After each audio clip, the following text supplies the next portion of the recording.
Pernyataan tersebut disampaikan oleh Direktur Teknik dan Operasional Waskita Sriwijaya Tol atau WST usai melakukan pertemuan dengan DPRD Sumsel dari Komisi 4. Dalam waktu dekat, Jalan Tol Kayu Agung Palembang akan dilakukan perbaikan dengan 4 tahapan yang telah ditentukan. Salah satunya akan membongkar sebagian jalan tol khususnya bagian yang rusak.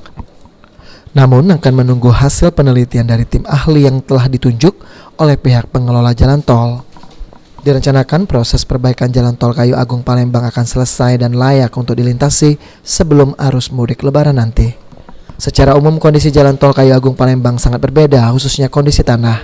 Kita akan menggunakan yang pertama untuk langkah pertama untuk yang saat ini langkah kecil. Yang pertama itu adalah kita ini kan perabuan yang lebih komplit. Itu yang pertama, itu jangka pendek ya.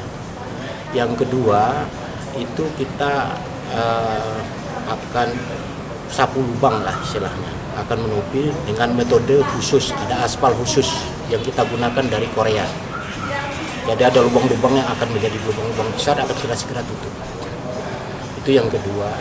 Yang ketiga itu kita akan melihat jadi penangannya dengan melalui semi permanen lah, dengan hot mix. Jadi dengan hot mix.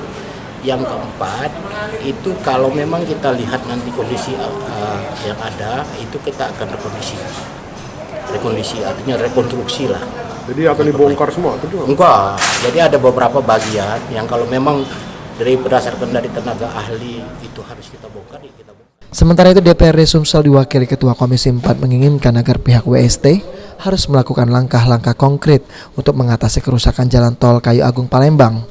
Selain itu Ridho pun menginginkan agar perbaikan yang dilakukan oleh pihak pengelola jalan tol harus berkualitas dan juga menghitung kendaraan yang melintas selama ini di Jalan Tol Kayu Agung Palembang.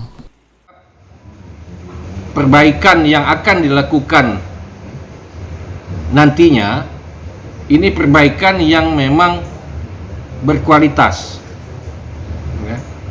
Juga harus menghitung ya, kendaraan yang maksimum tonase yang sering lewat.